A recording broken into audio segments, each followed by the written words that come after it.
together. A couple of things I want to mention about my mama is Jonathan and I were talking yesterday on the balcony, and we started talking about Granddaddy. And I started getting scary. And how much fun we had this weekend. And how much we loved him. Jonathan, when he saw that I was getting teary, he said, "You have your nephew."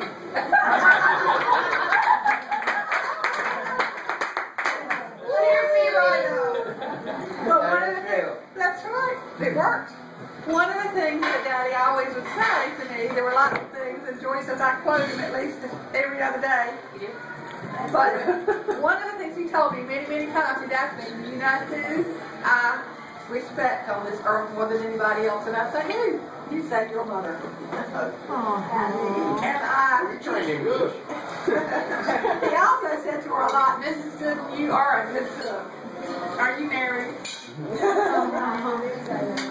And he also said, "Your mama made a lot of good things possible in your life that you wouldn't have had if it hadn't been for her." And so, and I knew that, but I didn't, there was a lot of it I didn't realize until later on. I found out that Mama wanted us to love music. She always loved music. Daddy loved music too. But when she ordered a piano, she was working, had a salary, and she paid for a piano. And the guys came to deliver it with a delivery truck, and Mama was there at the minute, or Daddy got up there first and said, "No, we're not having a piano," and was shipping it back until Mama came and saved the day. And she's done so many good things. She's also saved some lives. For instance, you know, when Gary Noonan was a senior in high school, I think it was, Uncle Frank was having a really tough time, and Gary came and lived with us for a while. And Gary, true to form, decided to test the car advertisement to see whether he and Mama's new Volkswagen, to test to see whether or not they really were waterproof. And he took his date down to the locks when it was flooded down there, and sure enough, it started flooding. And Gary will tell you, "You know that stupid girl opened the door?" And got out, and so of course the car got flooded, and he got the car with some buddies. I guess they got it out of there and got it home. But when we got up the next morning, there sat the Volkswagen with the doors wide open. And Mama looked out there and asked what happened. And Daddy was there when Gary told her what happened, and he said that Aunt Joyce was coming at him, and Uncle Stuart was holding his arm out, and saved his life that day. Of course, I guess he learned that from Uncle Donald. We just heard recently about where, I guess it was Hayward and John were about 16, and we're down at the beach. And Peggy was with her too. Peggy was in on it too.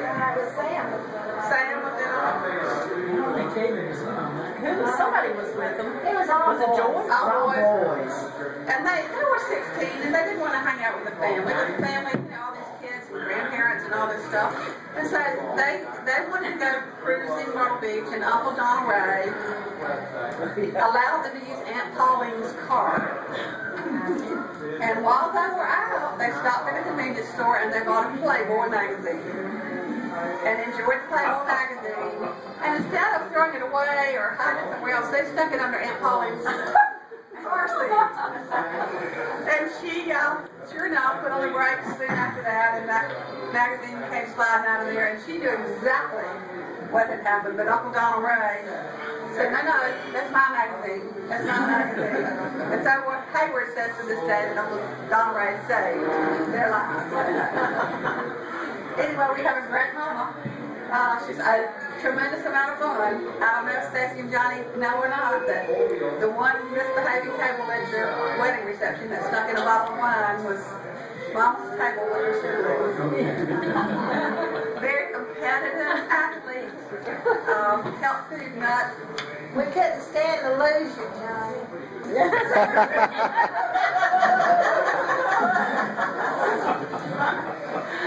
And Donna and I often tell Mama that she's a hard act to follow. So, anyway, I'll tell you one other story. because this came up recently when I went to see the nurse at Vine, which we do every 4 months. And she asked about my mother. I said, well, we're coming down here. She said, has she dated anybody since your dad died? And I guess you all realize that when she and Mr. Hare started dating, what she gave him for his birthday present, you know what she gave him? He said he wanted a red cow. And I said, I found a little Fisher Price cow we can paint any color you want to paint. She went and bought the man a red cow, which he named Bessie. But anyway, later she bought a half of a pair of donkeys. She's a pretty fun person. Which have?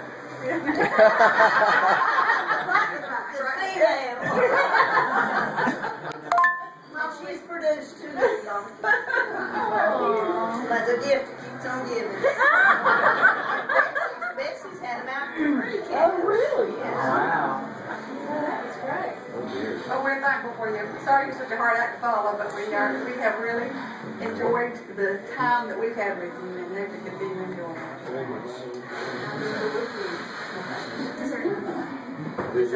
Anybody want to say, well, let's just say to Joyce Marie, here, here.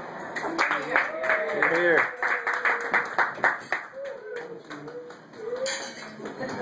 Happy birthday, man. Rubber arms. Yeah, you have to share the anthem. Are you going to say yours, Mom? That you said? Yeah. Well, I just had a little brief thing. You have to stand up here. I couldn't even So, is it a poem? They all get a poem. No, it's not a poem. It's a limerick. No, the only thing, when Susie said some stories, I thought, well, you know, I can tell you some things somebody else said. And I remember that Wade was always telling people, especially when he'd see a baby, he said he remembered that Friday, September the 2nd, 1932, he left for school that morning. And when he came home that afternoon, he had the prettiest baby sister. He said she was the prettiest baby he had ever seen. Well, he'd already seen, what, 3? Sorry, Uncle Johnny. Well, they were 2 boys. They weren't there yet. And you know, she kind of got wedged in between John and Fred, so she had to kind of be tough. But another person who knew her, fast forward a few years, said when they were little and in this kind of daycare situation, said she was a pretty little girl, but she didn't take no stuff off of nobody. And they said, man, she stood her ground. So fast forward, she's in high school. Same time I'm in Whitehall High School, she's in Elizabethtown. She plays basketball. And one game in Whitehall, and we both have talked about this before, she's playing, and let's say she was a real runner on the team. But anyway, because she could grab the ball and do a swivel, and half of the Whitehall team would go on the floor. And some old farmer up in the stands yelled, dang, I bet she plays football. But then the next time that I remember when I met Joyce, I guess Tom was about 2 weeks old up in Greensboro, and Wade and I went up there. And I thought that Tom was about the prettiest baby. I was telling Danielle, I said, he just had perfect little muscles, you know, he wasn't one of these scrawny little babies. He was just the prettiest face and little round face. But anyway, so here's to you, Joyce Marie. All right, Here. I think she's still a pretty baby. And I bet you she could do you down on the basketball court. Right now, right? Yeah. Well, I guess it's my turn. I remember 1964, that lime green Volkswagen that Jerry took into KK River. Mama was brave enough to give me the keys. she gave me the key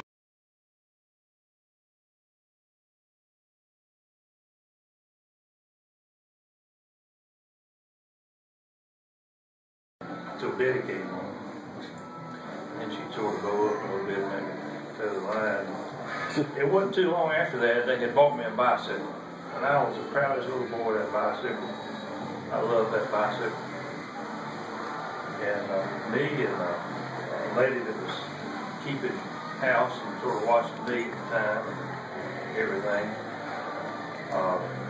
we were there one day and the horses got out. You remember that, Mom? We went up the road and I rode my bicycle up there, tried to get the horses out and get them back in the pasture. Anyway, I parked my bike behind Louise's car. She didn't know what was there. And when she left, she went in reverse instead of forward.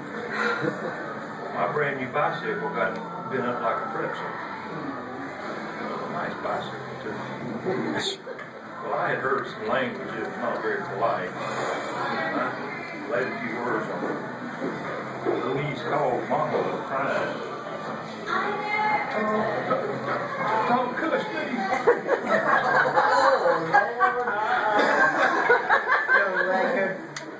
Well, Mama, she was pretty tough. She wanted to be.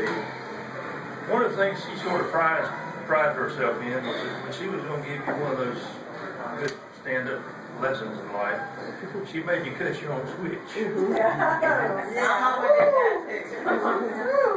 Well, I won't the brightest bulb in the pack, but I learned a few things, and I figured out after a while that I cut the switch that would break pretty easy. I made sure it didn't have good elasticity to it, so after one or two pops, it would disintegrate. So, I learned that. But speaking of pretty little girls, I remember April 19th, years ago, I had gotten up to go fishing. I was out from school that day, and I got up to go fishing, and I was down back at the dog pen digging worms to go fishing, and Sandy, him and my cousin walked up to me and said, "Congratulations on your little sister." And I said, "What?" And Mama and Daddy had gone down that night and gone to the hospital, and nobody said a word to me.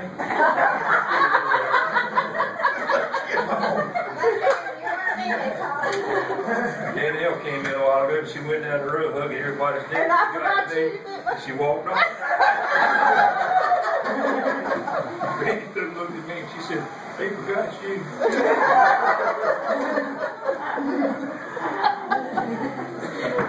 They were in a hurry. He said he was used to it.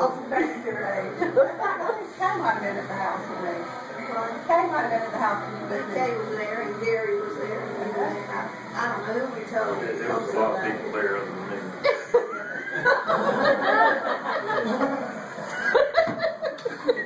That's what you get for being negative.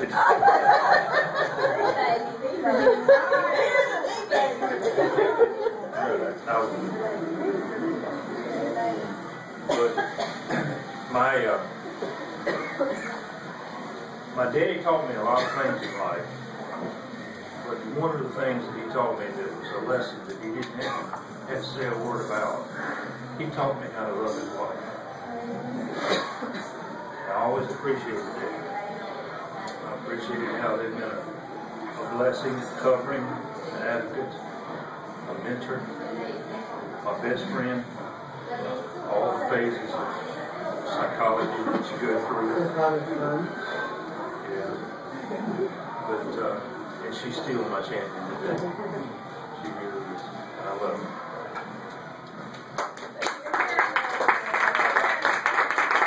That.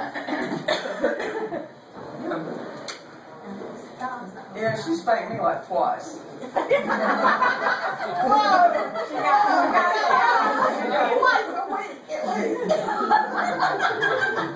But she took me out of church one day. You took me out of church one day and spanked me in the car, I think, or something. It was a revival and it was at night. She remembers that. And she was tired. And apparently I'd been squirming around and wouldn't be still, and So she spanked me out somewhere out there. I wet all over her. So that's better than a switch. Just cut that off.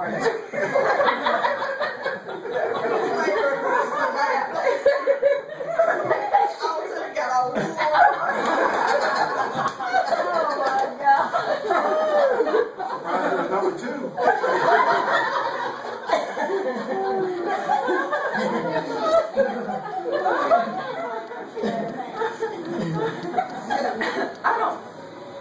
I can't say a lot to add to it. I think the thing that I was going to comment on tonight was how capable you are, and what a capable, strong example you have been to us. You know, I quite frequently in my, particularly since I've been in the world of higher education in terms of work, tell people how important higher education was in my life, and how when I was a little girl, 6 or 7 years old, that my brother and my sister and my mama were all going to college at the same time. And you can feel sorry for my daddy for paying for it, but my mama was going to college with all these people going to college and me still at home. It was tremendous work for you to do that.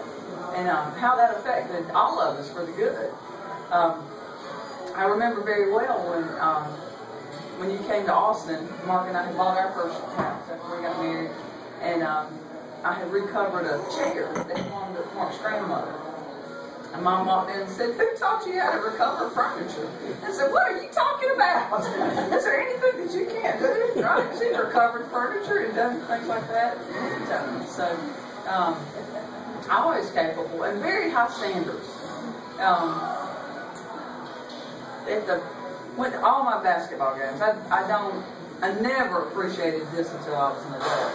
All of those high school basketball games, week after week, all of those, not as many softball games, not as many volleyball, but all the basketball games, years and years and years of that. And I can remember being in those big games and at the free throw line, and you hear it through all the crowd. Donna, take it out!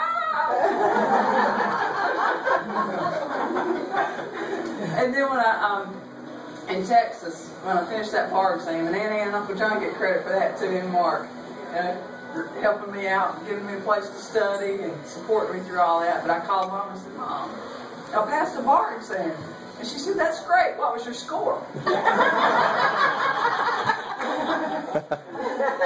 is no score. I mean, there may be a score now, but back then, that was we thank you for all those high standards and helping us to reach and push and being supportive. And the one thing I would add to what Tom said about Dad and how much he loved you is he never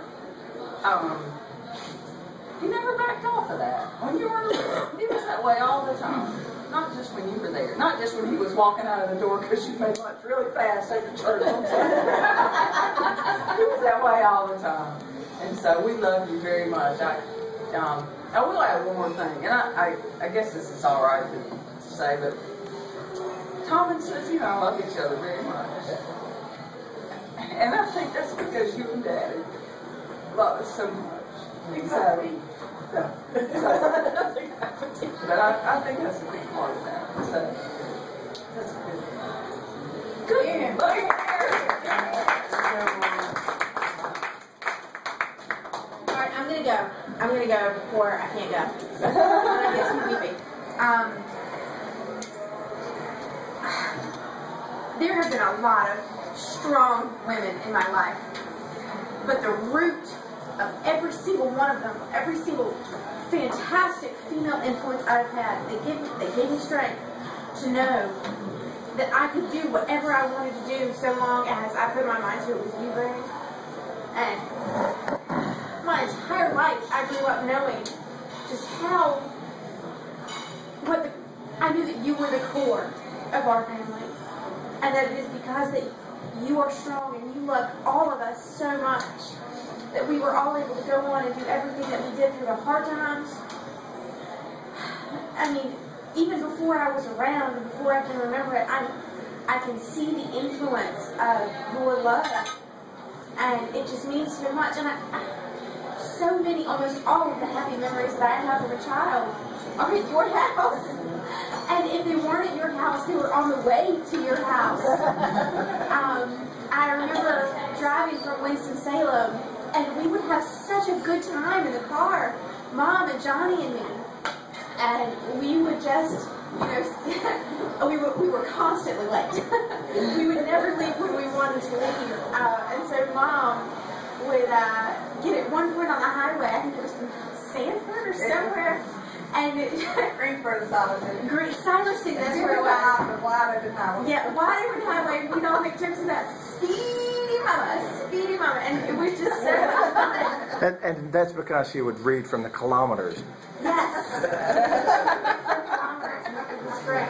I know that I was really little, but I remember that giant snowstorm of 86 or 87 and playing in your front yard and thinking that was the greatest thing that could have ever happened. And I remember Christmases at your house, and I remember always feeling loved my entire life, no matter what I went through. We went through some really hard times.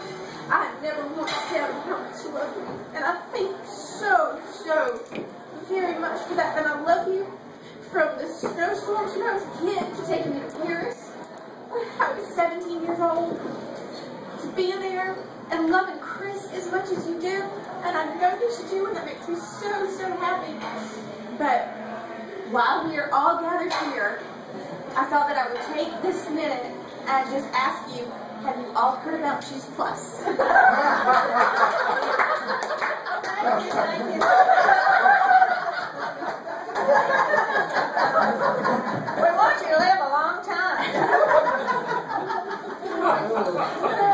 Vitamins and nutrients. That's right. It snowed Christmas of '87, which was the first Christmas I lived in North Carolina. And Joyce said she did that for me.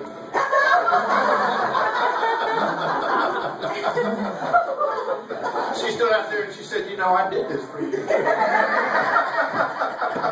Has she done that? Here it is.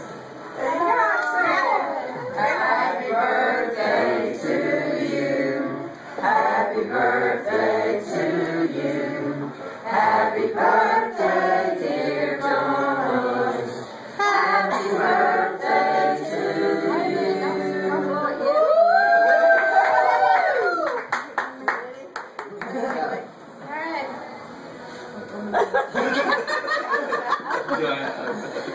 Have you taken your Juice Plus? As a matter of fact, I have. Thank you. Just one thing I missed. I'm sorry. You got it. So good. Johnny, I'll get a bite. Is there anybody else? birthday cake already, didn't we? That was Yeah, we did. Johnny made ham cake. That tasted like it, probably. Oh, really?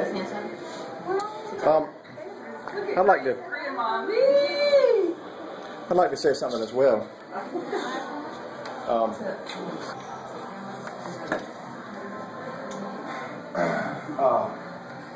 Could you come up here for some? Sure.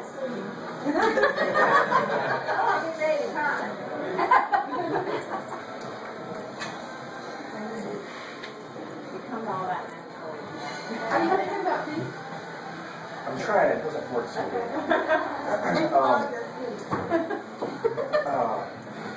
Nothing but granny sweet. Talking about strong women.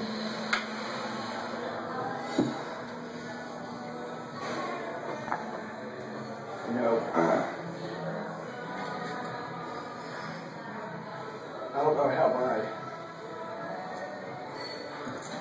how my mother could have done this. Without your influence. You were easier than you thought.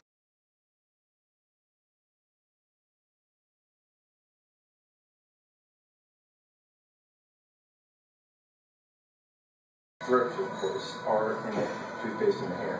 Or the macaroni cheese. That's right. But it's also my dad, she had I just can't possibly understand the life that she's been through. And she always seemed to get such strength for you and her daddy. And it's such an inspiration for me. And to know how strong you've been in her life. And then she's influenced my life so much. And Joy and I have far more than what some of the other kids from divorced families have. Because we have such a strong root, such a strong foundation. And I'm really grateful for that. Thank you so much. Of course, we want to get up here and say everything serious. I also wanted to tell you a story. We'd go down there for maybe a week during the summers. And I'd stay, Joy and I would stay down there for a week, maybe more. And in between summer camps and things like that. Well, once I got old enough to carry a machete, or any kind of surveying equipment, my granddaddy would take me out in the field.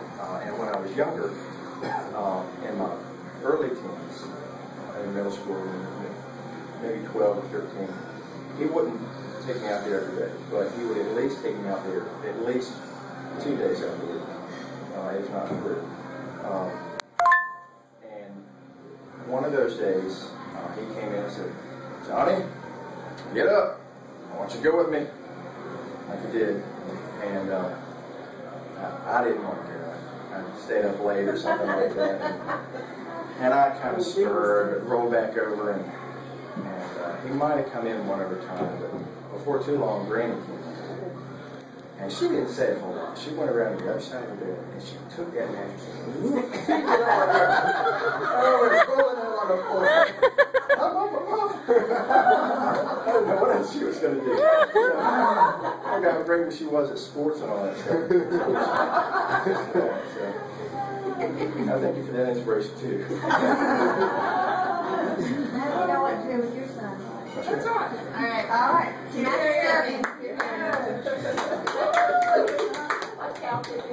There you go. Right. Are you next? You want to tell a granny story?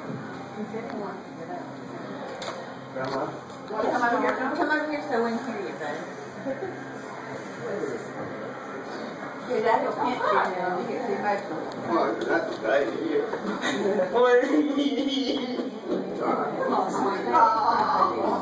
Go give her a hug. Tell her happy birthday. Honey, she's coming to live with you.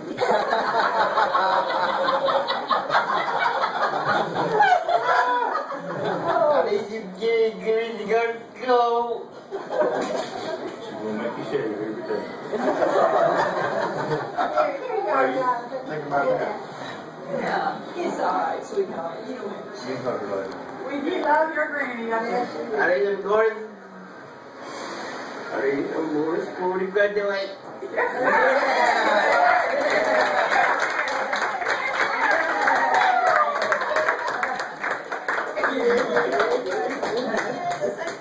I want to tell a quick tale out of school. The influence that Joyce has had on her children, and I'm going to take on my wife because it's the one I know the most. Coming from Texas, football is king. In North Carolina, had to learn to love basketball because basketball is the king. And Don and I were at a University of Texas basketball game. Texas was playing DePaul. We were sitting on the floor behind the goal. Triple overtime. Texas player steps up and misses his first free throw. Donna's up on the floor, going up there talking about he needs to come down and make his free throw. And it was on ESPN. And I had grabbed the back of her coat and pulled her forward, pulled her back. And I show up to work next day, I was the day shift for the police department, and I got an applause, a standing ovation. Because we've been on TV.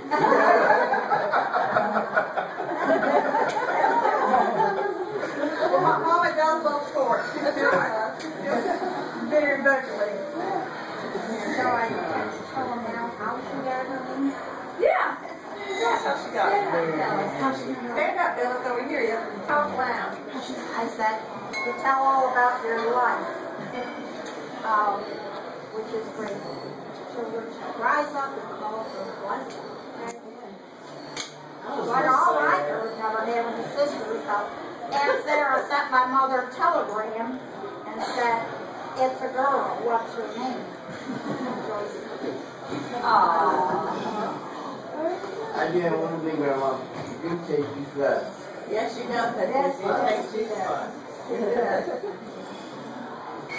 Well, let me add that it is remarkable how you influence the people around you. Chris and I will occasionally bring people to the lake to enjoy that beautiful lake house, and thank you so much for that. But you are just the easiest person to love, and it's not just the silly things you say, like we prove. But we have learned to be very sweet. But we do think that you're fantastic, and it is amazing how much you are reflected in your entire family. And I don't have anything to say. I just want to say that you are an amazing human being, and I love you a lot. I'll tell you a story that goes with that. In junior high school, right? She was a junior high guidance counselor.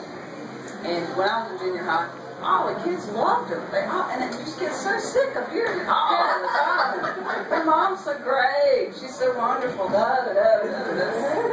And one day, this was in 8th grade, which was the last grade there, I was in the restaurant ladies' room, and there was a girl in there, and she was mad at me about something. I don't remember what she was angry about.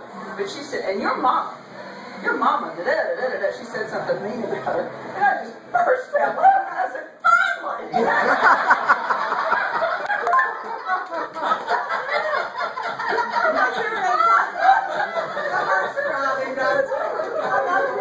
You beat her to a pulp.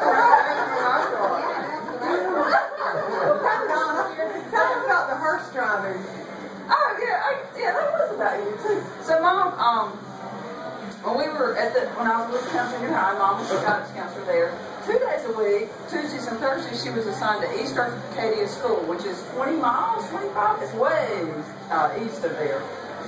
And the kids in E-Town didn't know where she went on Tuesday and Thursday, and so they were talking about her in class. And they loved her, right? She would give them excuses to get out of class.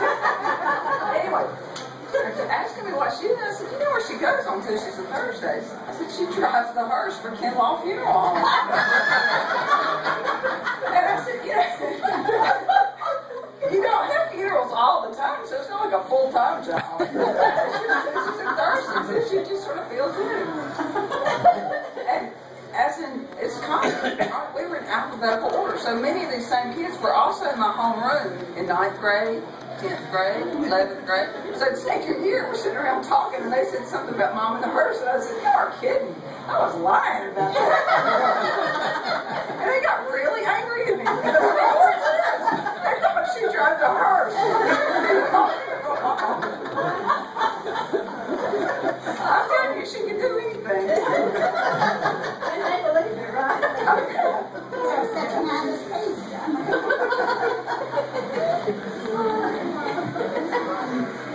Any other stories? I'm good. Any other stories? I've got a story. You know how it is, I'm from all these teardrops are overacting kids, and that's all right. I'm trying to think. I should let John speak first. No, I'm too emotional for that. Well, I am too, but that's all right. That's no excuse in this group. No, Everybody is. yeah. I can think back a long ways. But the main thing I remember, I always think about Joyce is how beautiful she was. But I was a little girl. I always wanted to grow up, but I just never did see. And I've told her this 3 times she's heard it, so she knows it's true. And I remember hearing people talking about that left hand in basketball, in the huddle, that just, wait a second, that left hand will come out of that pile up with the basketball. And I'm so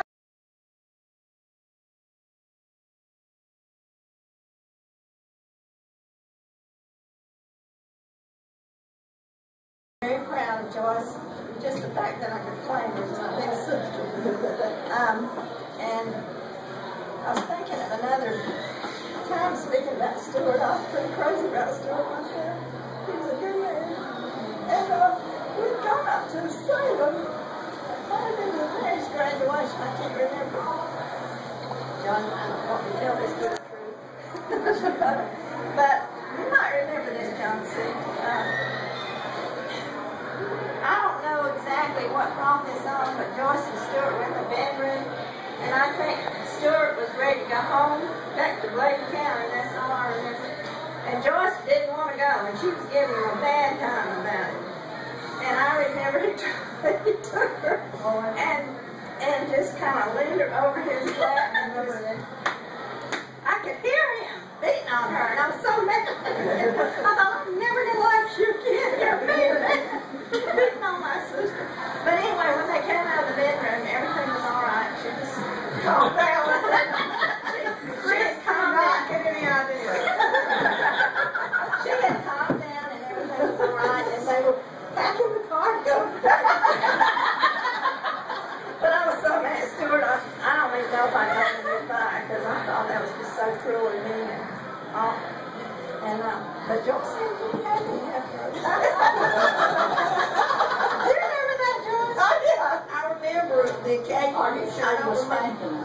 I don't know. Because I could hear this. She might have been Just saying. She's told me about it. And then there are other times in my life when, one time I think Wade was about to give Fred and I a spanking about something, and Joyce was there. And man, Wade was not going to spank us. Joyce, the next time I knew, Joyce was coming around back of him, and he said, "You're not spanking my brother." And boy, he didn't spank us either. And Wade was pretty strong-willed, as y'all know. But she came after him and protected us, so we didn't miss that. So she was our protector and our beautiful sister, and just, just everything, just like you all have always said. She was just always there for us, protect us, or help us, or take up for us, or she never did tell on us, or we probably were perfect. Yeah.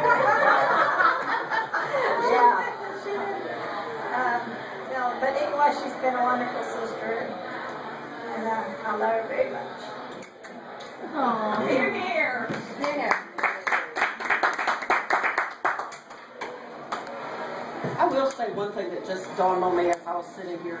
I always remember when we went to spend the night at Aunt Joyce's that we would always have to go into Aunt Joyce's and Uncle Stuart's bedroom and kneel down beside the bed and say and pray. And Uncle Stuart always led, prayer before we went to bed at night. So.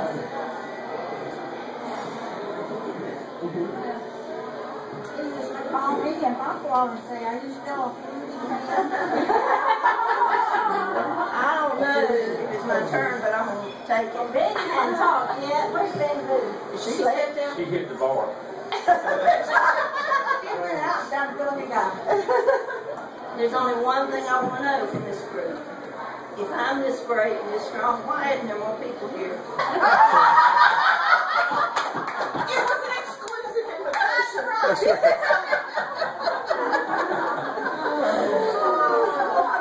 I'll tell you my background. I loved my mama. Now, I'm talking about strong will now. I don't hold a candle to her. And talking about never telling on anybody. Let me tell you this. I was in the 2nd grade at Whiteville Elementary School. And some kid, little boy, I forget his name over there, but he against the rules to chew gum in school.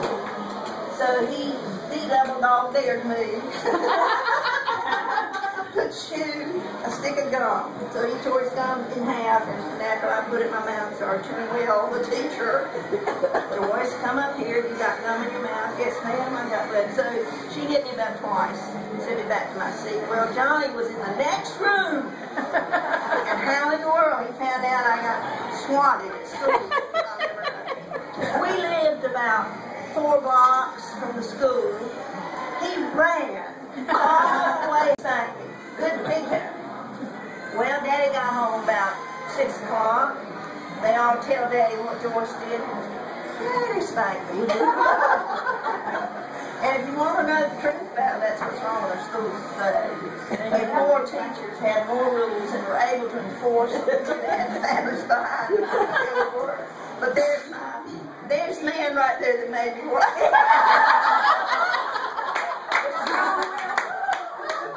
I'll take full blame. I think that he loved his mom. He loved her, I guess, more than I did. Looked after her, helped her, but I think it was funny to me, but it was not funny to Johnny. After Mama got full-blown Alzheimer's, he would come down so often. We were at the lake one summer, and we were going from room to room to the lake, and I forget. Anyway, she kind of motioned me to come in the bedroom and shut the door. And she looked at me and she said, "Who is that man that's following me around?" It killed Johnny, but it was the funniest thing to think is all my life. Johnny.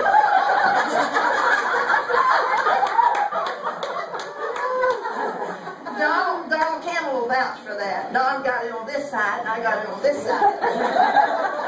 Everything was Johnny, and I appreciated both. You were helping me, babe, but we'll make you strong. Interject that when Grandma went to Uncle Johnny's apartment in New York or Washington 1, and he had these beautiful sculptures along the shelf on the top of David and all of Michael. Grandma went around and turned them around. They were just their genitals. Better than that. When she went out,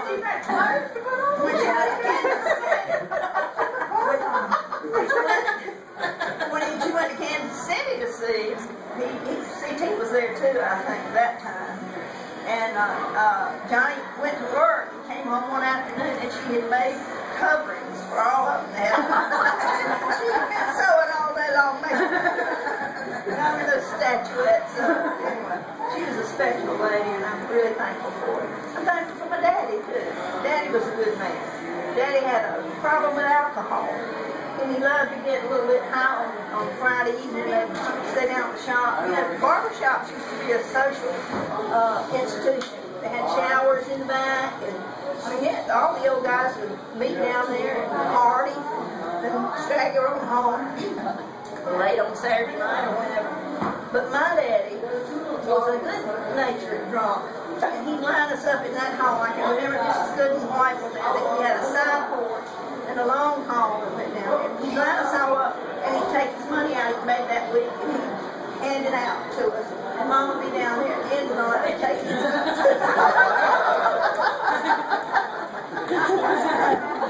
Daddy was a good man. He got, as you all know, injured, hurt in World War I, and I don't think he ever overcame all of that, and that was part of his problem. But anyway, I had a good life. And I got to mention Adrian briefly. It's got to be a special living for those. Not just me. Uncle Lizard's children lived there for years while he was dying with cancer. They treated me just like a child.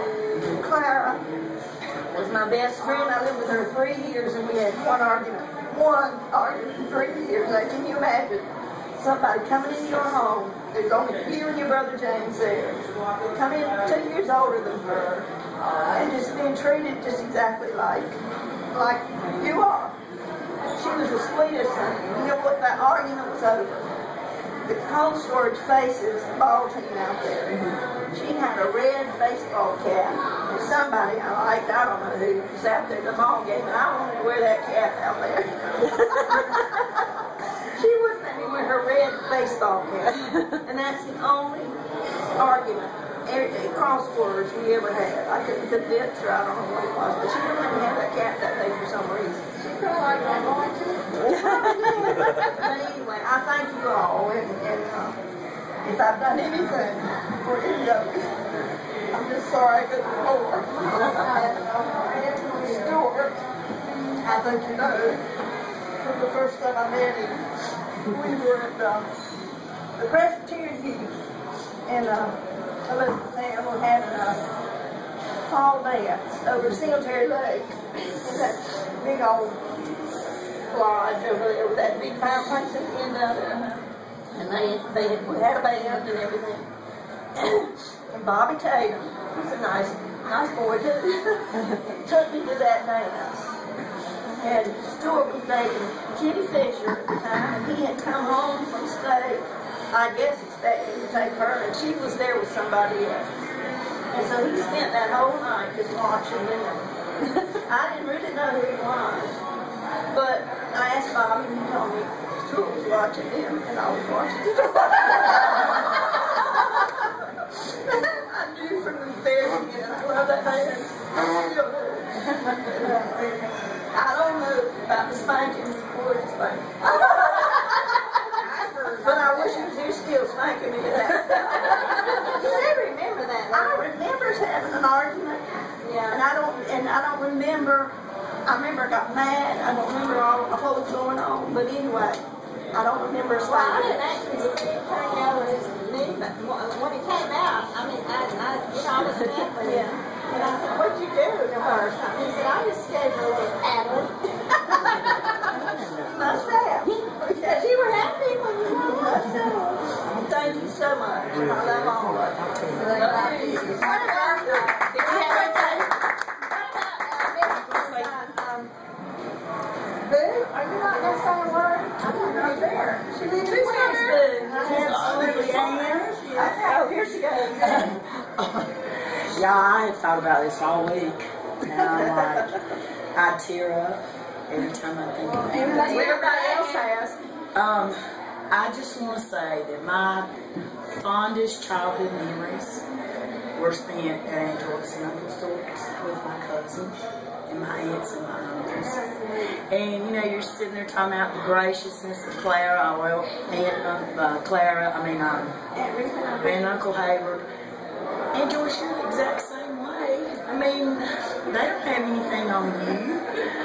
And, you know, I think Aunt Joyce, and she mentions it so often that when I was 4 years old, I went to church and said the second chapter of Luke. And she has always been so proud of that. And I mean, I'm like, okay, so I thought, well, I could say the second chapter of Luke for her, but I remember one morning she asked me what I wanted to eat, and I said, I want 10 pancakes, Aunt Joyce. And doggone it if she didn't fix 10 pancakes for me. But, you know, it was just always, you know, we're going to Aunt Joyce and Uncle Stuart's.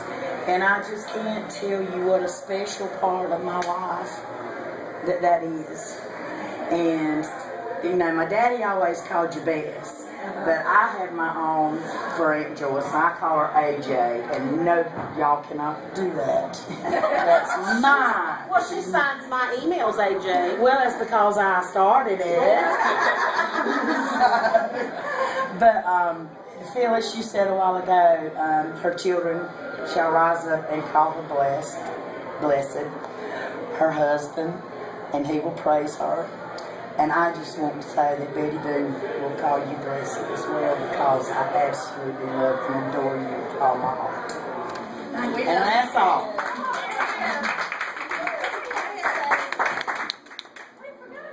I'm sorry, Miss. I've always thought I was a dog. Didn't remember.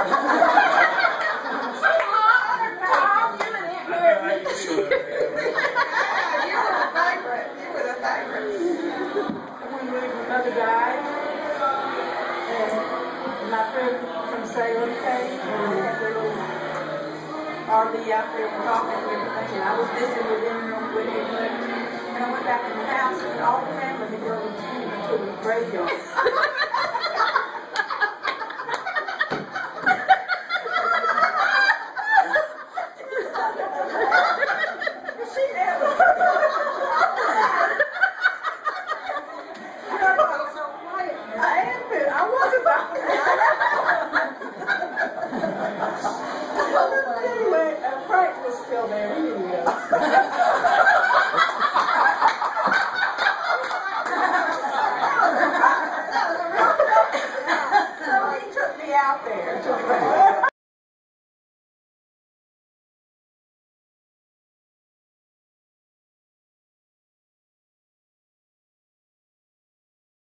Right. And the motorhome was in front, and I was there by the motorhome talking to them.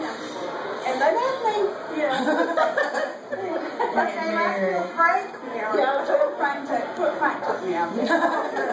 I did that. I didn't ever get to live with Joyce very long. I was very young when she went to live with Hayward. So I don't have a lot of memories of when I was really young, but she did have something to do with my last whipping. That Mother gave me was my last whipping. I had been in the wedding. Whose wedding was I in? Fred and James, I believe. And I had a white formal. They weren't very pretty in those days, but I had a white formal. And of course, living where we lived, you didn't get any fancy clothes. And it had been there a month or so. And Mother came in there one day and she says, "I'm going to send your dress to Joyce." And I said, "No, you're not." She said, "Well, she will use it. You're not ever going to use it again." And that's when I said, "No, you're not." Well, we happened to be by the wood stove and the wood shovel was there. Oh, God. So that was my last whipping that I got from Mother. Did she send the dress? She sent the dress. Or she got it, but she mailed it to her. And the other thing is, when I got in Waco, in the larger schools, and I was going to the larger school, they weren't playing girls basketball in those days. And then we moved to Salem, went and lived with John and Carol, and they had basketball. And I always heard about how wonderful my sister Joyce was. She all straight guard, several years in a row and all this, and how great she was. I never even played basketball, but boy, I got out there and I gave it 110%. And my coach was calling me the Yellow Rose of Texas. And I worked real hard, but of course I never got as good as she did. And I was a forward, so. But I really was trying to live up to her reputation. But never made it. I've always loved coming to this town in the lake. She's my big sister too, even though we weren't living together. And we're going to try real hard to make sure she doesn't forget you next time.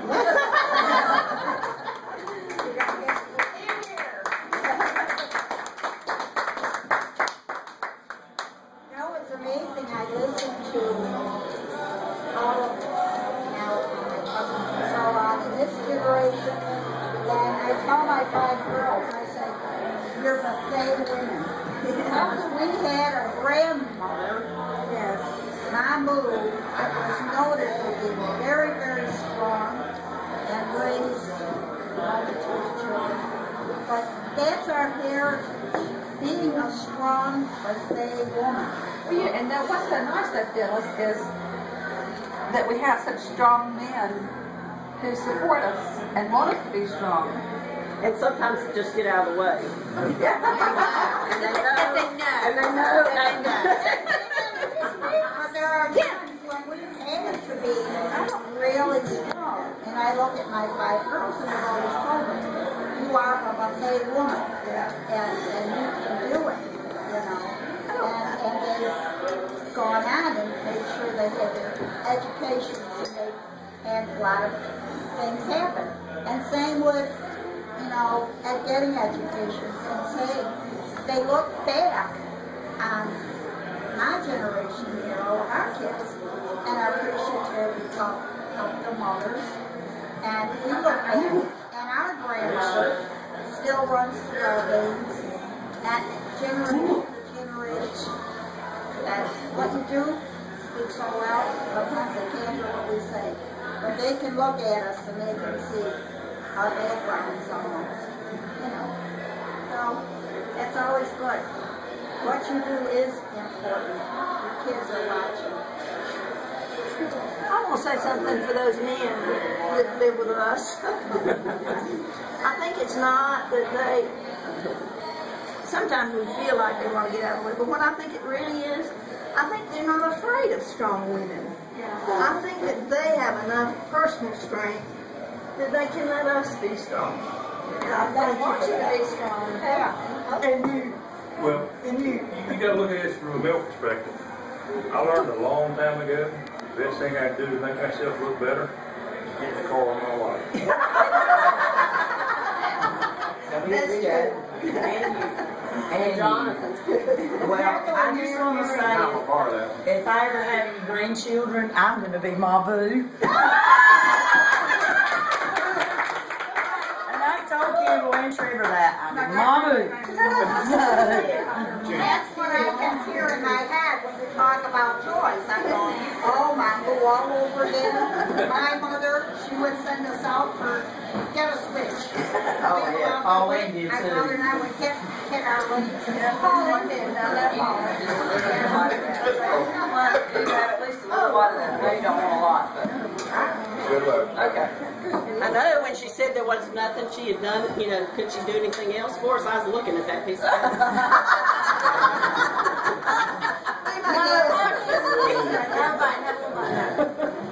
Well, you know, Looks yeah. really good. While you're eating that, Sharon has some things to share too. Mine was so funny, and you've heard them. I don't know if everybody's heard them, but the first one is when I first became a counselor, there was a bunch of us at my school that were young married people at the same time, and everybody would be sitting in the teacher's lounge trashing their mother-in-law. So I didn't really have anything to say. You know, you don't feel left out, but I'd just sit there and kind of laugh politely, and I probably did nothing to change my image of being a nerd, because then I went to my first counseling conference with my mother-in-law, which never and I was thrilled that you let me do that, because Joyce and everybody there, hey, she's talking to all these people, and I knew nobody. But my other funny story is when Tom and I got engaged, we'd only been dating about 5 weeks. And so my family loved him. They were just very surprised at how sudden it was. And my mom actually went to high school with Stuart. So she thought he was a great guy and all that, so she just knew that this was great. Well, we walked out on the pier to tell Joyce that we'd gotten engaged, and you were sitting out there in the lounge cheering. You jumped up and you hugged me and you said, "Oh, thank goodness, I thought he was never getting married." Poor Tom. I said to my mom, I said, "Mom, his mother thought he was never getting married. I wonder if there's something wrong with him." No, she just thought because he was 31 or whatever, and you know, people get married younger than that sometimes. But I mean, I pondered over that for a couple of days. His mom, who I knew him better than anybody else, thought he was never getting married. It was just what my mother said. But he has been a wonderful mother-in-law, and still to this day, I never have anything to contribute to mother-in-law stories. But well, thank you, always been very supportive of me and Tom and everything. I love you. Here, here. Anybody else, Steve?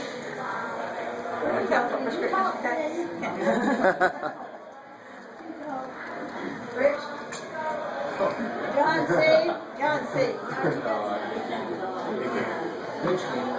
I would like to thank Rich for the many days, times, the weekends that they came to babysit with Mama.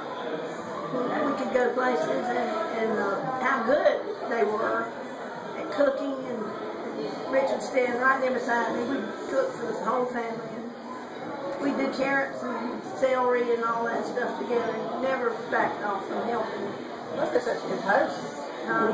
Such good hosts. Oh yeah. They even moved a trailer down there beside the house for a year or so. I don't know how long that's been. And so they'd have some place to stay and not be a burden for us, like they were a burden anyway. I'm so thankful for that. And when Daddy was in the hospital. Oh, don't even get me started on that. When Stuart had that aneurysm, they came and stayed. What did they stay? A week. A week. Took everybody out. And then he lived, or they kept him alive another week, and turned right back around and came to his services and so forth. We would have been more than understanding if he could have come back.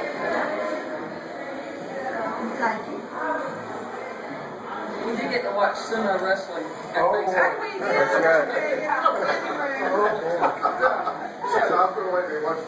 That's right. That's a new tradition. It was just sumo wrestling. It was real fun. Chris, aren't you going to say anything? You just remember this family. You got to say something. Well, everybody knows she's a very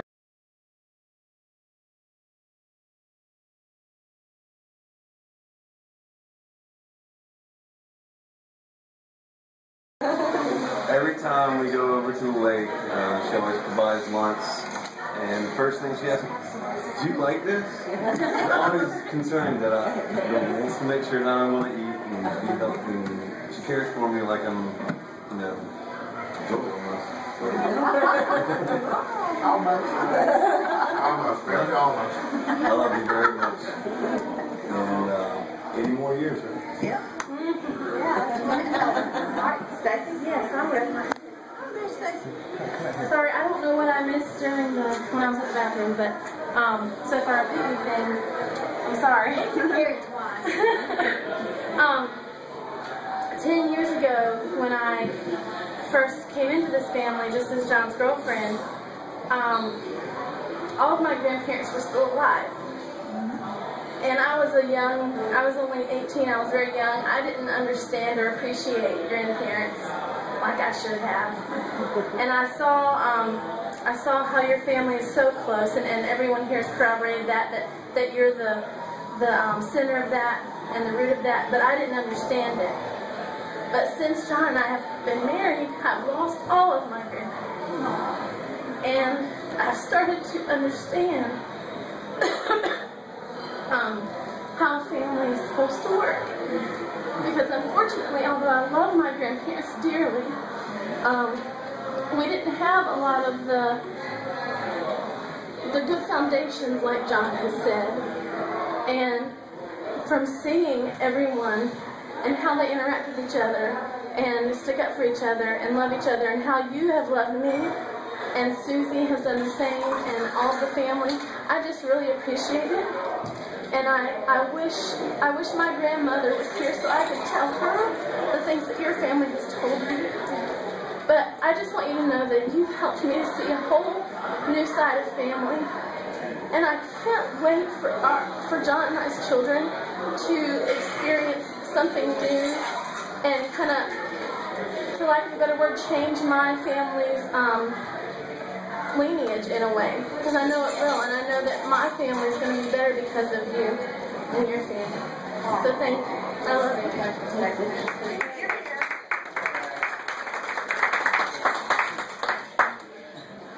John's not going to say anything. We knew you could talk. Oh, you know I can talk. 3 things. The stories that he has told me about how these two would get in giggling matches to the point their mother would have to break them up because they just were doubled over giggling and not getting anything done.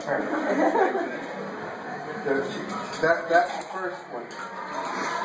And the second one is sort of related to what Stacy was saying, but I had never, I had a grandmother that had dementia that wasn't like advanced. She actually broke her hip and finally passed away much faster.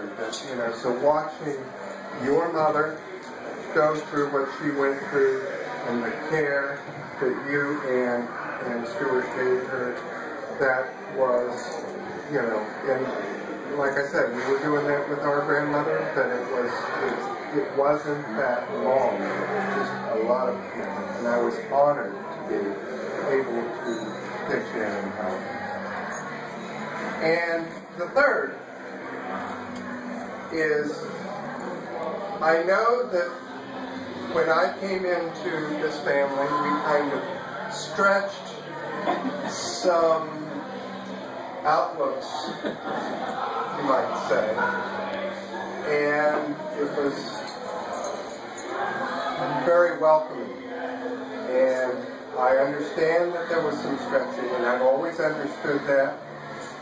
But by golly, and I know you did it for him, but it was an honor to be part of this whole thing. Thank you.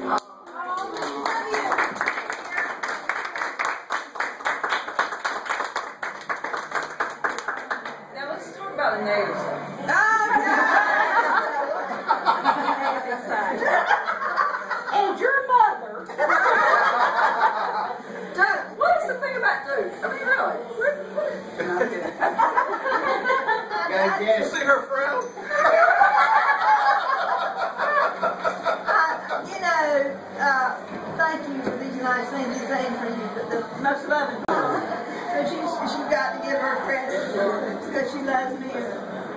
appreciate her. Well, I wanted to come to the beach.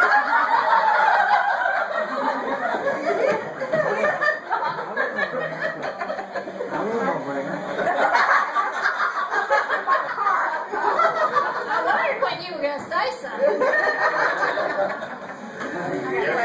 Can I just take a moment to honor you through honoring your oldest daughter? Oh, God, you don't need to do that. I love you. I love you. And you are fantastic. And thank you. Just thank you for giving us all so much strength. Well, And thank you for giving my mom so much strength. and thank you to my mother for saving my life. And Mark Payne for picking me up, putting me in the car, and taking me to the hospital in Greenville that Donna had made arrangements for me to get right. into. And for my brother for throwing me to the glass door and taking Didn't you kick his eye out? Oh, shoot. I'm sticking up for you, Tom. You better say she deserved it. I have a good life. And I have had some good things. And I do want, Jonathan, you want to say yours first? Yeah. Go do. I don't think Susie could have made it or done what she's been able to do without the help of Gene Anderson. And I really appreciate Gene. I gave him a Christmas party, a birthday party the other day to the happy birthday for the nicest person in the world. And he thinks I was kidding, but I wasn't. I wanted to see whose name was on the card. Who gave that card to? There's no name on it. You're good. I bless John. Thank you so much. I've done that. I just use everything by myself. Can we take some family pictures with us? I think that's wonderful.